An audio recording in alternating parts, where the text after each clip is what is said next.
So good morning guys और आपके crack exam channel में आप सभी का स्वागत है। तो आज के इस वीडियो में 9 अक्टूबर के इंपॉर्टेंट करंट अफेयर्स को हम लोग कवर करेंगे। तो हमारा पहला प्रश्न क्या है, हाल ही में आरबीआई के डेप्यूटी गवर्नर के रूप में किसे नियुक्त किया गया है? तो आंसर होगा एम राजेश्वर राव को। तो अभी केंद्र सरकार ने एम राजेश्वर राव को आरबीआई का नया डेप्यूटी गवर्नर नियुक्त किया है। ये एनएस विश्वनाथन की जगह लेंगे। आपको याद होगा इन्होंने मार्च में ही इस्तीफा दे दिया था। आपको बता दूं, देखो आरबीआई में 4 डेप्यूटी गवर्नर हैं। एक तो ये हो गए एम राजेश्वर राव, बाकी 3 कौन कौन है? तो एक है एम के जैन, एक है बीपी कानूनगो, एक है एमडी पात्रा और अब ये चौथे हो गए एम राजेश्वर राव। अब बात आरबीआई की है तो आरबीआई के बारे में जान लीजिए। स्थापना इसकी 1 अप्रैल 1935 को हुई थी। मुंबई में मिलेगा आपको हेडक्वार्टर और इसके वर्तमान में गवर्नर है शक्तिकांत दास। कौन से नंबर के हैं? तो 25वें नंबर के। अच्छा, यहाँ के गवर्नर से भी 2 तरह के प्रश्न आपके एग्जाम में पूछे जाते हैं। पहले ब्रिटिश गवर्नर का नाम बताइए, तो आंसर होगा ऑसबॉर्न स्मिथ। उसके अलावा पूछा जाता है पहले इंडियन गवर्नर का नाम बताइए, तो आंसर होगा सीडी देशमुख। अभी आपको याद होगा आरबीआई ने दृष्टि बाधितों के लिए मनी एप्लीकेशन को लॉन्च किया था और अभी आरबीआई ने अमिताभ बच्चन को ग्राहक जागरूकता अभियान के लिए चुना है। अच्छा, 2 नाम मैं आपको और बताऊंगा। आरबीआई के पूर्व गवर्नर थे उर्जित पटेल। अभी उन्होंने एक बुक लिखी है overdraft saving the Indian saver. उसी तरह से आरबीआई के पूर्व डेप्यूटी गवर्नर थे विरलाचार्य। उन्होंने भी बुक लिखी है quest for restoring financial stability in India. ये दोनों इंपॉर्टेंट बुक्स हैं, इनको याद रखना। उसके अलावा आरबीआई ने चेक से होने वाली धोखाधड़ी को रोकने के लिए पॉजिटिव पे सुविधा को शुरू किया। अच्छा, आरबीआई का नया आदर्श वाक्य क्या है? नगदी भव्य है, डिजिटल दिव्य है। तो ये याद रखना। बढ़ते आगे। फिर अगला प्रश्न है, अभी किसे 2020 के साहित्य नोबेल पुरस्कार के लिए चुना गया है? तो आंसर होगा लुइस ग्लूक को। तो अभी हाल ही में 2020 का साहित्य नोबेल पुरस्कार अमेरिकी कवि लुइस ग्लूक को उनकी बेमिसाल काव्य आवाज के लिए दिया गया है। तो ये नाम आपको याद रखना है, लुइस ग्लूक। और वैसे इससे पहले भी इनको कई प्रतिष्ठित पुरस्कार मिल चुके हैं, जैसे कि 1993 में पुलित्जर अवार्ड इनको मिल चुका है, 2014 में राष्ट्रीय पुस्तक पुरस्कार इनको मिल चुका है। तो नाम याद रखना, लुइस ग्लूक है। अच्छा, अभी फिजिक्स के क्षेत्र में, केमिस्ट्री में और मेडिसिन के क्षेत्र में भी अवार्ड्स की घोषणा हो चुकी है। मैं एक बार आपको फिर से रिवाइज करा दूं। फिजिक्स के लिए तो 3 जनों को, कौन कौन?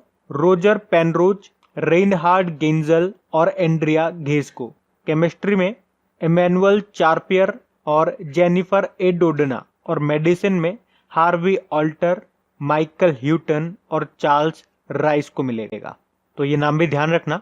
बाकी एक बार ये सभी नामों की घोषणा हो जाए, अनाउंसमेंट हो जाए, उसके बाद जैसे लास्ट टाइम ने मैंने आपको ट्रिक बताई थी उसी तरह से इनका एक ट्रिक की वीडियो भी हम बनाएंगे, लेकिन एक बार पूरे नाम अनाउंस हो जाए। तो जब तक हम हर बार इनको रिवाइज करेंगे तो थोड़ा थोड़ा तो आपके माइंड में जाएगा। अभी हम बढ़ते हैं आगे। फिर है, अभी इंडियन पोस्ट पेमेंट बैंक के एमडी सीईओ के रूप में किसे नियुक्त किया गया? तो आंसर होगा जे वेंकट रामू को। तो अभी हाल ही में इंडियन पोस्ट पेमेंट बैंक के नए एमडी सीईओ के रूप में जे वेंकट रामू को नियुक्त किया गया है। ये सुरेश सेठी का स्थान लेंगे। वैसे ये जो जे वेंकट रामू है, ये वर्तमान में इक्विटास स्मॉल फाइनेंस बैंक के चीफ डिजिटल ऑफिसर हैं, जो अब इंडियन पोस्ट पेमेंट बैंक के एमडी सीईओ बनेंगे। बाकी एम ए गणपति, ये bureau of civil aviation securities के डायरेक्टर जनरल बने। दिनेश कुमार खरा एसबीआई के नए चेयरमैन बने हैं रजनीश कुमार की जगह। और PD Vaghela try telecom regulatory authority of India के नए अध्यक्ष बने हैं। तो ये ध्यान रखना, ये नाम भी इंपॉर्टेंट है। बढ़ते आगे। फिर है, हाल ही में भारतीय वायुसेना दिवस कब मनाया गया? तो आंसर होगा 8 अक्टूबर को। तो भारतीय वायुसेना, इंडियन एयरफोर्स, हर साल 8 अक्टूबर को ये इंडियन एयरफोर्स डे के रूप में मनाती है। और 8 अक्टूबर को ही क्यों? क्योंकि इसकी स्थापना हुई थी 8 अक्टूबर 1932 को और ये इस बार अपनी 88th एनिवर्सरी मना रही है। अच्छा, एयर चीफ मार्शल कौन है हमारे? राकेश कुमार सिंह भदौरिया हैं और इनसे पहले थे बी एस धनोआ। अच्छा, बी एस धनोआ का नाम अभी न्यूज में था, याद होगा आपको। हीरो मोटरकॉप के नए डायरेक्टर बने थे ये। अब इंपॉर्टेंट डेज वाला क्वेश्चन है, तो अक्टूबर में कौन कौन से इंपॉर्टेंट डे हमने मनाए? देखो, 1 अक्टूबर को हमने मनाया था international day of older person, वृद्ध व्यक्तियों का अंतरराष्ट्रीय दिवस। और 1 अक्टूबर को वर्ल्ड वेजिटेरियन डे और इंटरनेशनल कॉफी डे मनाया। 2 अक्टूबर को international day of non violence के रूप में मनाया, अंतरराष्ट्रीय अहिंसा दिवस। 5 अक्टूबर को वर्ल्ड टीचर डे मनाया और 5 अक्टूबर को वर्ल्ड हैबिटेट डे विश्व आवास दिवस मनाया। और 4 से 10 अक्टूबर तक हम मना रहे हैं वर्ल्ड स्पेस वीक जिसकी थीम है सैटेलाइट इंप्रूव लाइफ। फिर 7 अक्टूबर को हमने वर्ल्ड कॉटन डे मनाया था। तो ये याद रखने, बढ़ते हैं आगे। और गाइज अगर वीडियो आपको अच्छा लग रहा है तो प्लीज इसे लाइक करते हुए चलना। देखिए आप लोगों ने अभी लाइक किया है या नहीं किया है। नहीं किया है तो अभी इसको लाइक कर दीजिए, लास्ट तक आप लोग भूल जाओगे मैं कह रहा हूँ। और हाँ, इसे शेयर भी जरूर कर देना अपने दोस्तों के साथ में। और अगर आप में से कोई स्टूडेंट इस चैनल को फर्स्ट टाइम देख रहा है तो आप इस चैनल को सब्सक्राइब कर सकते हैं। सब्सक्राइब करने के बाद में पास में बेल आइकन को जरूर प्रेस कीजिएगा ताकि आगे के आपको नोटिफिकेशन मिलते रहें, ताकि आपसे कोई भी वीडियो मिस न हो। बेल आइकन को प्रेस करना जरूरी है। चलिए बढ़ते हैं आगे। फिर हाल ही में किस बैंक ने को ब्रांडेड फॉरेक्स कार्ड लॉन्च करने के लिए विस्तारा के साथ समझौता किया? तो आंसर होगा एक्सिस बैंक ने। तो अभी एक्सिस बैंक ने भारत की पूर्ण कैरियर सर्विस कंपनी विस्तारा के साथ मिलकर के अंतरराष्ट्रीय यात्रियों की जरूरतों को पूरा करने के लिए एक को ब्रांडेड विदेशी मुद्रा कार्ड, जिसको कहेंगे axis bank club Vistara forex card, इसको लॉन्च किया है। तो को ब्रांडेड विदेशी मुद्रा कार्ड के लिए की गई यह साझेदारी किसी भी बैंक और भारतीय एयरलाइन के द्वारा की गई अपनी तरह की पहली साझेदारी होगी। बाकी आईसीआईसीआई बैंक अभी ये न्यूज में था क्योंकि लोन अगेंस्ट सिक्योरिटीज का लाभ उठाने वाले ग्राहकों के लिए इसने डेबिट कार्ड लॉन्च किया था। बैंक ऑफ इंडिया अभी इसने signature visa debit card launch किया और एचडीएफसी बैंक अभी किसानों के लिए ई किसान धन एप्लीकेशन को इसने लॉन्च किया था। अच्छा, विस्तारा की बात करेंगे। इसका हेडक्वार्टर मिलेगा आपको गुड़गांव हरियाणा में। इसके सीईओ हैं लेस्थी थिंग। और विस्तारा भी न्यूज में भी था क्योंकि फ्लाइट में वाईफाई सर्विस देने वाली पहली भारतीय कंपनी बनी थी ये। बाकी एक्सिस बैंक की बात कर लें तो हेडक्वार्टर मुंबई में है। एमडी सीईओ इसके अमिताभ चौधरी हैं और इसकी टैगलाइन है बढ़ती का नाम जिंदगी। अभी आपको याद होगा इसने ऑटोमेटेड वॉइस असिस्टेड आक्सा को लॉन्च किया था, गिग अ अपॉर्चुनिटी पहल शुरू की, लिबर्टी सेविंग अकाउंट सर्विस को शुरू किया। उसके अलावा full power digital saving account को इसने लॉन्च किया था। तो ये भी ध्यान रखना। बढ़ते आगे। फिर हाल ही में वर्ल्ड बैंक ने वित्त वर्ष 2020-21 के लिए भारत की जीडीपी ग्रोथ रेट कितना रहने का अनुमान लगाया? तो आंसर होगा माइनस का 9.6%। तो अभी वर्ल्ड बैंक ने वित्त वर्ष 2020-21 के लिए भारत की जीडीपी ग्रोथ रेट माइनस का 9.6% रहने का अनुमान लगाया है। अच्छा, इसके अलावा अभी और भी ऑर्गेनाइजेशंस के या इंस्टीट्यूशंस के थ्रू जो भारत की जीडीपी ग्रोथ रेट है उसके अनुमान लगाए गए थे। तो वो लिस्ट मैंने यहाँ पे शो कर दिया, आप वीडियो को पॉज करके उन्हें भी रीड कर सकते हैं। बाकी वर्ल्ड बैंक की बात अगर हम लोग करें, अच्छा वर्ल्ड बैंक का हेडक्वार्टर कहाँ पर है? वॉशिंगटन डीसी में है। और इसके अध्यक्ष का नाम है डेविड मालपास और इसके एमडी सीएफओ हैं अंशुला कांत। इसके अलावा अभी वर्ल्ड बैंक की चीफ इकोनॉमिस्ट बनी थी कार्मेन रेनहार्ट। और वर्ल्ड बैंक ने दक्षिण एशिया में जलवायु परिवर्तन और आपदा जोखिम प्रबंधन का प्रैक्टिस मैनेजर नियुक्त किया आभास झा को। तो ये भी याद रखना। बढ़ते आगे। फिर है हाल ही में कुवैत के नए क्राउन प्रिंस कौन बने हैं? तो आंसर होगा शेख मशाल अल अहमद अल जबर अल सबा। तो अभी हाल ही में शेख मशाल अल अहमद अल जबर अल सबा को कुवैत के नए क्राउन प्रिंस के रूप में चुना गया है। अच्छा, कुवैत से अभी कुछ दिन पहले हमने पढ़ा था इसके शासक का निधन हो गया था। उनका नाम था शबीर अल अहमद अल सबा। अब कुवैत की बात है तो ये रहा मैप में कुवैत। कैपिटल इसकी कुवैत सिटी है। करेंसी है कुवैती दिनार। बढ़ते आगे। फिर हाल ही में केंद्रीय उपभोक्ता मामले व खाद्य और सार्वजनिक मंत्री का भी निधन हो गया। उनका नाम बताइए। उनका नाम था रामविलास पासवान। तो अभी हाल ही में हमारे consumer affairs and food and public distribution minister Ramvilas Paswan का निधन हो गया। इनका दिल्ली में अभी एक अस्पताल में इलाज चल रहा था। कुछ दिन पहले दिल का ऑपरेशन भी हुआ था और अभी इनका निधन हो गया। बाकी ये जो अश्विनी कुमार है अभी इनका भी निधन हो गया। पूर्व सीबीआई प्रमुख थे ये अश्विनी कुमार, अभी इनका निधन हो गया। आपको बता दूं ये मणिपुर और नागालैंड के भी गवर्नर रह चुके हैं अश्विनी कुमार। बाकी सुरेश अंगड़ी अभी कुछ दिन पहले ही पढ़ा था हमने, रेल राज्य मंत्री थे ये, इनका भी निधन हो गया। और हरसिमरत कौर बादल ये जिंदा हैं लेकिन अभी इनका नाम भी न्यूज में था क्योंकि इन्होंने इस्तीफा दे दिया था। ये किस मंत्रालय में थी या किस मामले की मंत्री थी? तो फूड एंड प्रोसेसिंग मिनिस्टर थी ये। और अभी फूड एंड प्रोसेसिंग मिनिस्ट्री कौन संभाल रहा है? नरेंद्र सिंह तोमर। इनको एडिशनल चार्जेस मिला है। वैसे नरेंद्र सिंह तोमर तो आप जानते हो कृषि मंत्री है हमारे। बढ़ते आगे। फिर है हाल ही में किसे एक दिन के लिए फिनलैंड की प्रधानमंत्री बनाया गया? तो आंसर होगा एवा मुर्तो को। तो लड़कियों के अधिकारों को बढ़ावा देने के लिए वैश्विक गर्ल्स टेक ओवर अभियान के तहत 16 साल की एवा मुर्तो को एक दिन के लिए फिनलैंड का प्रधानमंत्री बनाया गया है। अच्छा, वैसे फिनलैंड की प्रधानमंत्री है कौन? सना मारिन है। बाकी मैडलिन स्वीगल, ये अमेरिकी नौसेना में शामिल होने वाली पहली अश्वेत महिला पायलट बनी थी। और केथी सुलेवान पृथ्वी के सबसे गहरे हिस्से तक पहुंचने वाली पहली महिला बनी थी। और जेन फ्रेजर सिटी ग्रुप की पहली महिला सीईओ बनी है। अब बात फिनलैंड की है तो ये रहा मैप में फिनलैंड, ये एक यूरोप का देश है। कैपिटल हेलसिंकी है। प्रधानमंत्री हो गई सना मारिन, करेंसी यूरो है। बढ़ते आगे।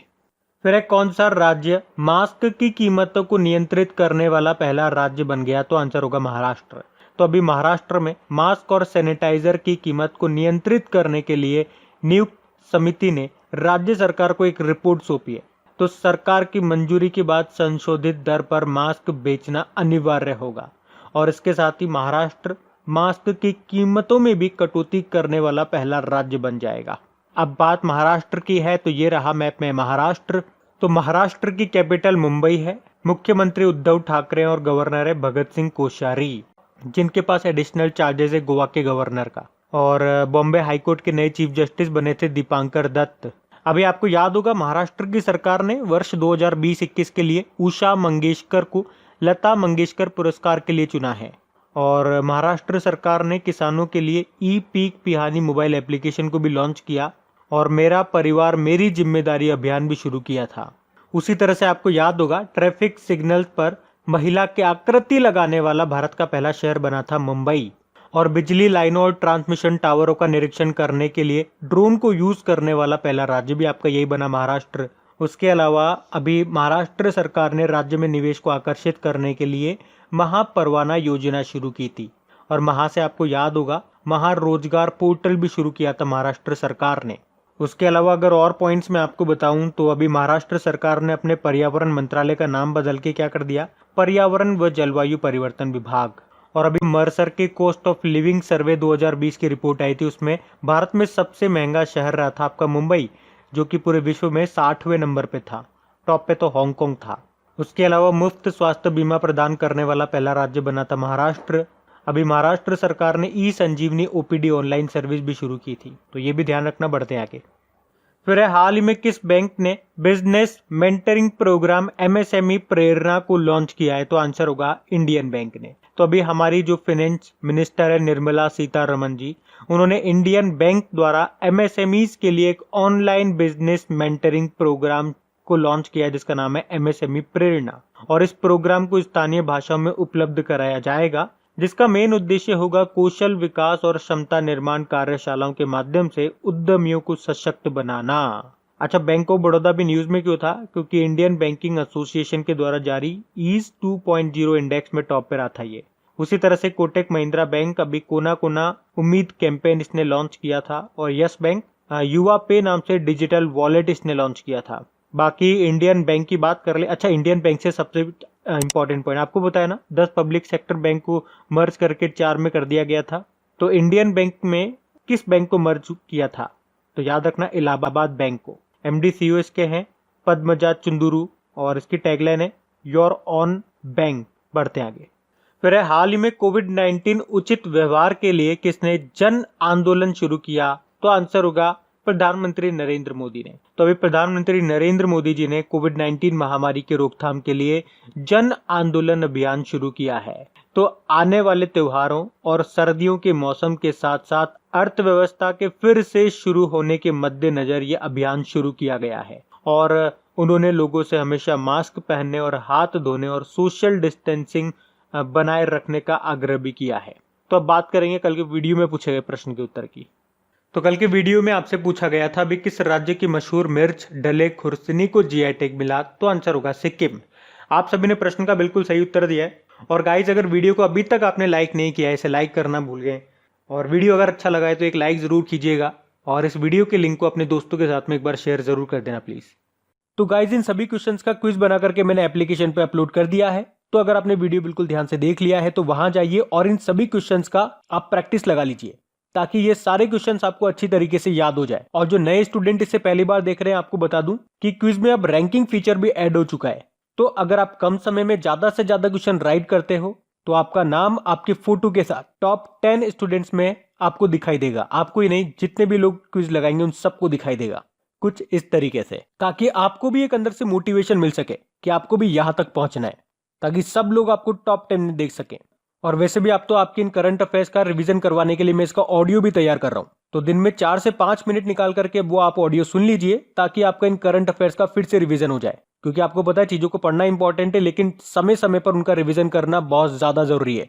रिवीजन नहीं करोगे तो वो सारी चीजें आप भूल जाओगे। तो आप ही के लिए मैं इसका रिवीजन ऑडियो तैयार कर रहा हूं। तो उस ऑडियो का लिंक मैंने नीचे डिस्क्रिप्शन में दे दिया है, वहां जाकर के आप मुझे फॉलो कर लीजिए। और फॉलो करने के बाद में पास में जो बेल आइकन आएगा आप उसे जरूर दबा लेना, ताकि जब भी मैं ऑडियो अपलोड करूं उसका नोटिफिकेशन आपको मिल सके। और एप्लीकेशन अगर अभी तक आपने डाउनलोड नहीं किए तो उसका लिंक भी आपको नीचे मिल जाएगा। वहीं पे आपको क्विज, वीडियो, पीडीएफ सब मिल जाएंगे। तो इस प्रश्न का उत्तर आता है तो कमेंट बॉक्स में जरूर टाइप करिए। चलिए अब मिलते हैं करंट अफेयर्स के रिवीजन वीडियो में। Thank you guys.